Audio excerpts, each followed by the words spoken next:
রামায়ণ শব্দটা শুনলেই আমাদের চোখের সামনে ভেসে ওঠে মর্যাদা পুরুষোত্তম শ্রী রামচন্দ্র, মাতা সীতা আর পরম ভক্ত হনুমানের পবিত্র ছবি।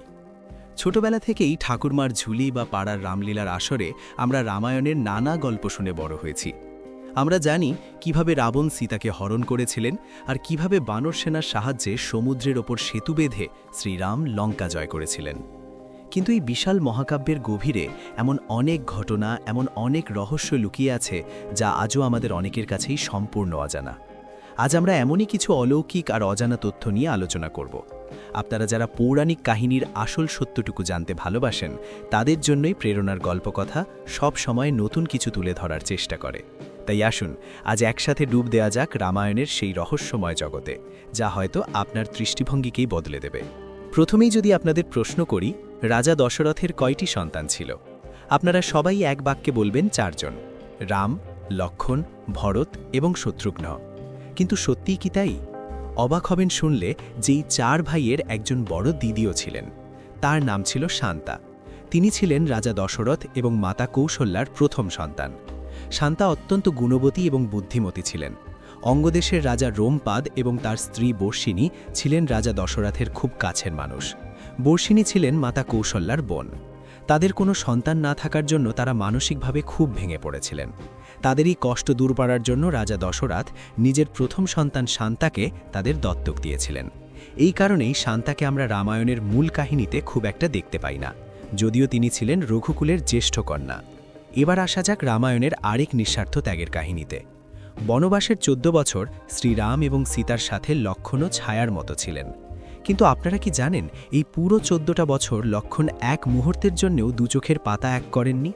হ্যাঁ, ঠিকই শুনছেন। দাদা আর বৌদির সেবায় যাতে কোনো ত্রুটি না হয়, রাতের বেলা যাতে তাদের কোনো বিপদে পড়তে না হয়, সেই জন্য লক্ষ্মণ ঘুমের দেবী নিদ্রিকে সন্তুষ্ট করে 14 বছর না ঘুমানোর বর চেয়েছিলেন। দেবী নিদ্রি তাকে বর তো দিয়েছিলেন, কিন্তু প্রকৃতির নিয়ম অনুযায়ী লক্ষ্মণের ভাগের এই 14 বছরের ঘুম অন্য কাউকে গ্রহণ করতে হতো। তখন লক্ষ্মণের স্ত্রী উর্মিলা হাসি মুখে স্বামীর সেই ঘুম নিজের চোখে তুলে নেন। ফলে লক্ষ্মণ যখন বলে দিনরাত পাহারা দিতেন, তখন অযোধ্যায় রাজপ্রাসাদে উর্মিলা একটানা 14 বছর ঘুমিয়েছিলেন। উর্মিলার এই নীরব ত্যাগ ছাড়া লক্ষ্মণের পক্ষে মেঘনাদকে বধ করা কখনোই সম্ভব হতো না, কারণ মেঘনাদের বর ছিল যে কেবল 14 বছর ঘুমায়নি এমন ব্যক্তিই তাকে হত্যা করতে পারবে। রামায়ণের আরও একটি বড় রহস্য লুকিয়ে আছে মহর্ষি বাল্মীকির লেখা শ্লোকগুলোর মধ্যে। আপনারা অনেকেই হয়তো গায়ত্রী মন্ত্র জানেন, কিন্তু এটা কি জানেন যে রামায়ণ এবং গায়ত্রী মন্ত্রের মধ্যে এক অদ্ভুত সংযোগ রয়েছে? মহর্ষি বাল্মীকির মূল রামায়ণে মোট 24,000 শ্লোক রয়েছে, আর অন্যদিকে পবিত্র গায়ত্রী মন্ত্র তৈরি হয়েছে 24টি অক্ষর নিয়ে। সবচেয়ে আশ্চর্যের বিষয় হল, রামায়ণের প্রতি 1000 শ্লোকের পর যে প্রথম অক্ষরটি আসে তা নিয়ে গায়ত্রী মন্ত্রের 24টি অক্ষর ক্রমান্বয়ে মিলে যায়। এটি নিছক কোনো কাকতালীয় ব্যাপার নয়, বরং মহর্ষি বাল্মীকির অসামান্য জ্ঞান এবং সাহিত্যিক প্রতিভার এক অতুলনীয় নিদর্শন। রামায়ণের খলনায়কদের কথা উঠলেই প্রথমেই রাবণ আর তার ভাই কুম্ভকর্ণের কথা মনে পড়ে। কুম্ভকর্ণকে আমরা চিনি এমন এক রাক্ষস হিসেবে যে টানা 6 মাস ঘুমাতো আর একদিন জাগত। কিন্তু সে নিজে থেকে কি এমন বর চেয়েছিল? একেবারেই না। কুম্ভকর্ণ যখন কঠোর তপস্যা করে ব্রহ্মাকে সন্তুষ্ট করেছিল, তখন দেবতারা ভয় পেয়ে গিয়েছিলেন। তারা বুঝতে পেরেছিলেন যে কুম্ভকর্ণ যদি স্বর্গের সিংহাসন বা ইন্দ্রাসন চেয়ে বসে, তবে তাকে আটকানো অসম্ভব হবে। দেবতাদের অনুরোধে মাতা সরস্বতী তখন কুম্ভকর্ণের জিহ্বায় অবস্থান নেন। ফলে ব্রহ্মা যখন তাকে বর চাইতে বলেন, তখন কুম্ভকর্ণ ইন্দ্রাসন চাওয়ার বদলে ভুল করে নিদ্রাসন বা ঘুমের বর চেয়ে বসে। ব্রহ্মা তথাস্তু বলার পরেই কুম্ভকর্ণ বুঝতে পারে সে কি বিরাট ভুল করে ফেলেছে, কিন্তু তখন আর কিছুই করার ছিল না। রাবণের কথা যখন উঠিলই, তখন তার সম্পর্কেও একটি অজানা তথ্য জানিয়ে রাখি।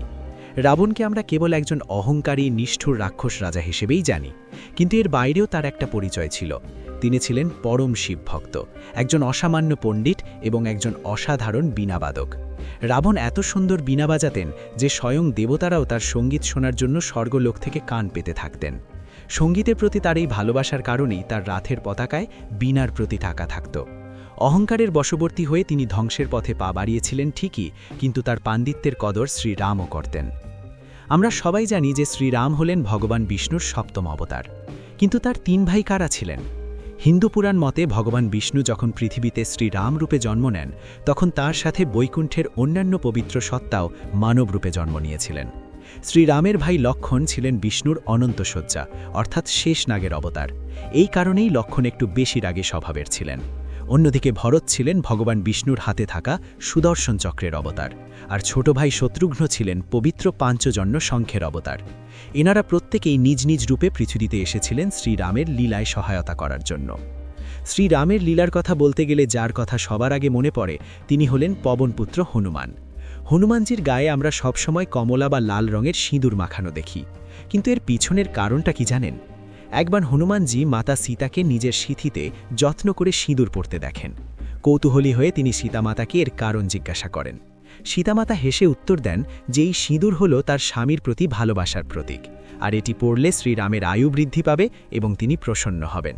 শ্রীরামের প্রতি হনুমানের ভক্তি তো জগৎ বিখ্যাত।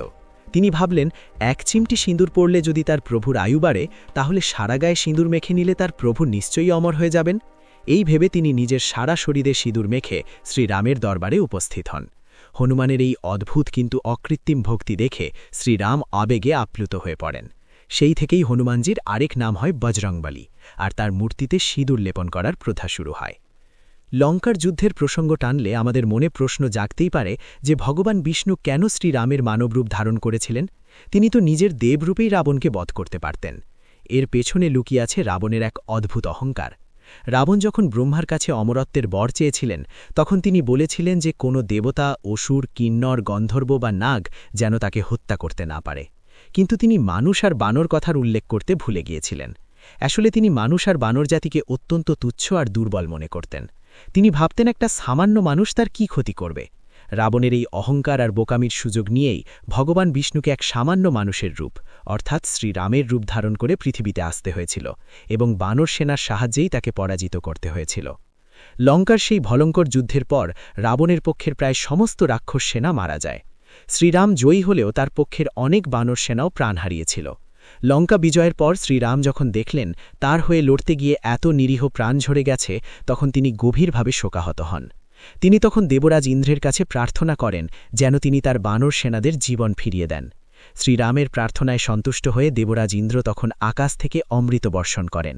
সেই অমৃতের স্পর্শে লঙ্কার মাটিতে পড়ে থাকা সমস্ত মৃত বানর সেনারা যেন ঘুম থেকে জেগে ওঠার মতো পুনর্জীবন লাভ করেছিল। যুদ্ধের শেষে এমন এক আনন্দঘন মুহূর্ত তৈরি হয়েছিল যা সত্যি অভাবনীয়। সবশেষে আসে রামায়ণের একটি অত্যন্ত আবেগময় অধ্যায়, শ্রীরামের মহাপ্রয়াণ।